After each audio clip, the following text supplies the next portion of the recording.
It was March of 2019. I was 11 years old when my best friend Alex invited me to sleep over at his house for a night or two. Things at home weren't great. Constant fights with my parents. Nothing unusual, but enough to make me want to leave for a while. Since it was only a 15-minute walk, I decided to go on foot. That night, Alex and I were in his basement, playing GTA 5, completely lost in the game, when suddenly a woman's scream tore through the air. It wasn't distant. It wasn't a playful yell. It was blood-curdling, full of fear, panic, like someone was being attacked. We both froze. "Did you hear that?" Alex whispered, eyes wide. I just nodded. Neither of us spoke for a long moment. Then Alex, always the thrill-seeker, grinned. "Tomorrow, we check it out." I wanted to say no. Every fiber of my being told me to stay far, far away.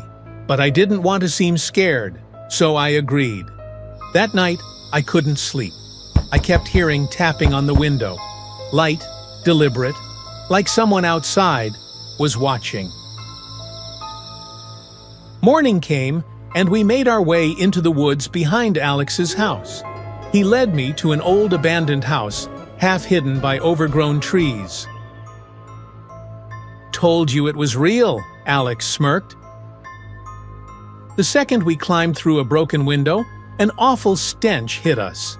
It was thick, putrid, like rotting garbage mixed with something worse. Something dead. "Damn, what is that?" I gagged. Alex just shrugged, pulling his hoodie over his nose. "Probably a dead animal or something. Let's check upstairs." The wooden steps groaned under our weight as we climbed, every creak making my skin crawl. The smell got stronger, and then we found it. A small bedroom, trashed and broken, but the stench was coming from the closet. "You want to open it?" Alex asked, grinning. I shook my head. "Hell no." "Dude, don't be a wimp," he laughed, reaching for the handle. The second he pulled the door open, I forgot how to breathe. Inside was a body. A rotting corpse, curled up in the corner of the closet. The skin was shriveled, the eyes hollow. The mouth hung open, frozen in a silent scream. But what made it worse? Scattered around it were 3 broken beer bottles, and dirty shirts and socks. Someone had been living here, sleeping next to that corpse. Alex stumbled back, gagging. I was paralyzed with fear. Then, we heard footsteps. From downstairs, someone was in the house with us. We didn't hesitate. We ran. Out the window, into the woods, sprinting so fast, my lungs felt like they were going to explode. When we finally reached Alex's house, gasping for air, we called the cops. They arrived fast. A search team went in. Their faces darkened as we told them what we found. We weren't allowed back in the woods after that, but later we heard rumors. Some said the body belonged to a missing homeless man. Others claimed it was a murder victim. But the worst theory? Some people believed the killer still came back to that house. And the tapping on my window that night? Maybe it wasn't my imagination. Maybe someone saw us and let us go, for now.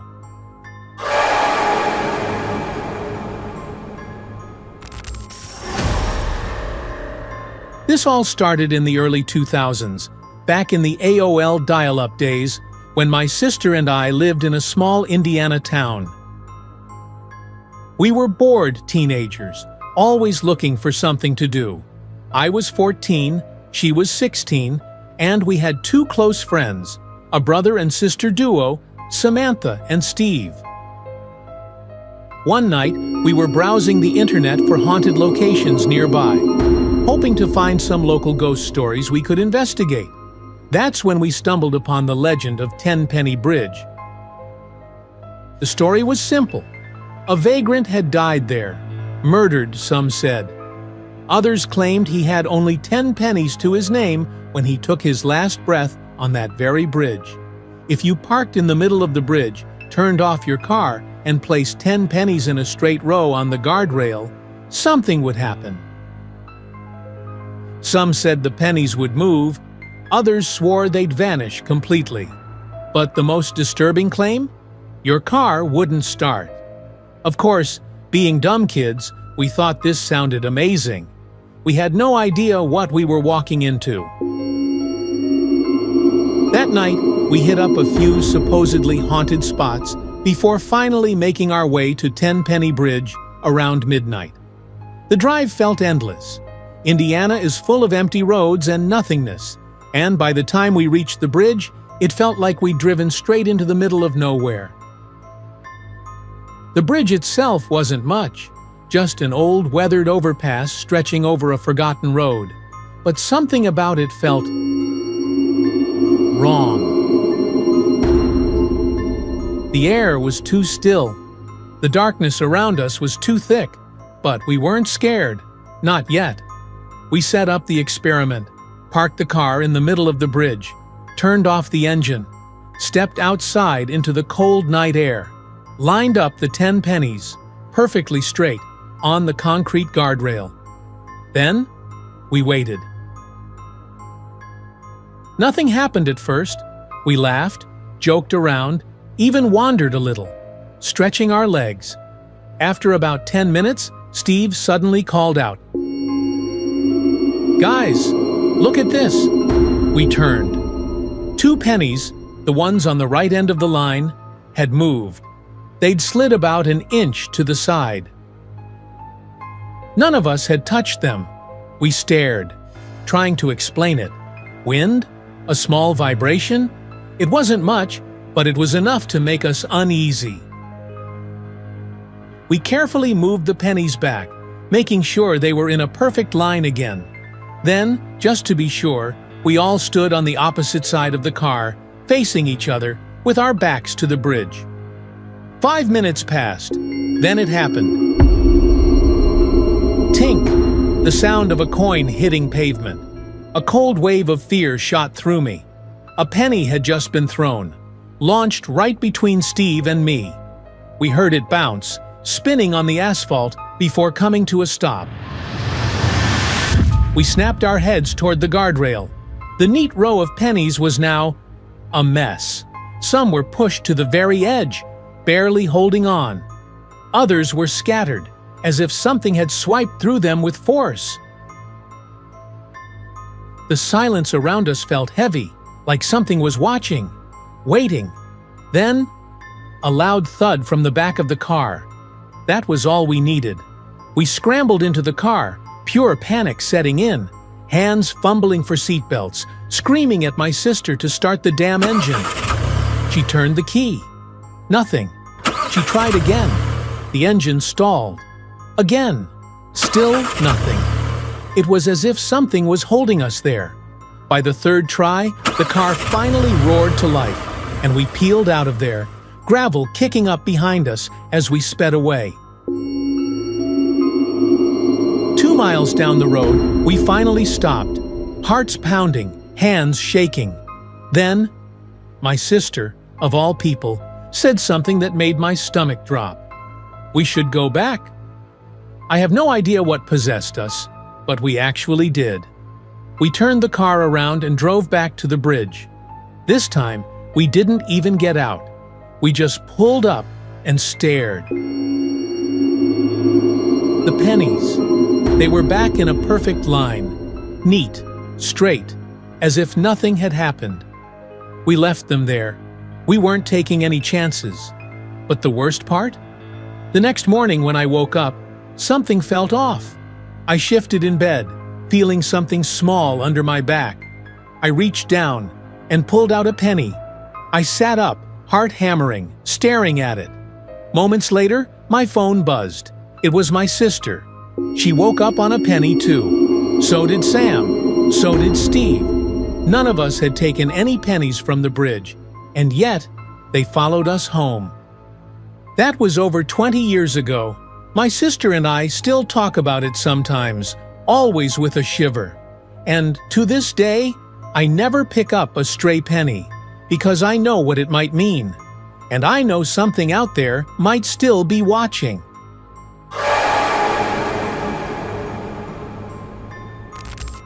I still remember the night like it happened yesterday. The fluorescent lights buzzed faintly overhead as I walked the long, sterile halls of the hospital unit. The air was thick with antiseptic, and the distant murmurs of nurses exchanging notes. It was sometime between 1 and 4 in the morning, the dead of night, when exhaustion loomed like a shadow over every night shift worker. I was restless, as I often was during these late hours, so I took to pacing the halls to stretch my legs and fight off the creeping fatigue. It was a habit of mine, and honestly, a bit of a necessity. The job could be grueling, and staying alert was key. That night, however, something happened that I will never forget. Something that still makes my skin crawl and my heart race whenever I think about it. As I walked past one of the unoccupied patient rooms, something caught my eye.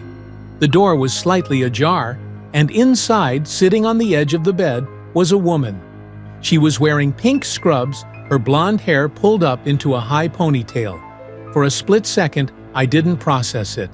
But as I took another step forward, realization hit me like ice water down my spine. It was her, my friend, my colleague, the one who had passed away 6 months ago. She was smiling at me, that same warm, infectious grin she always had, the one that could light up even the most exhausting night shift. It was as if she was just sitting there, taking her usual break, checking in on me. But she wasn't supposed to be there. She couldn't be there. My breath caught in my throat.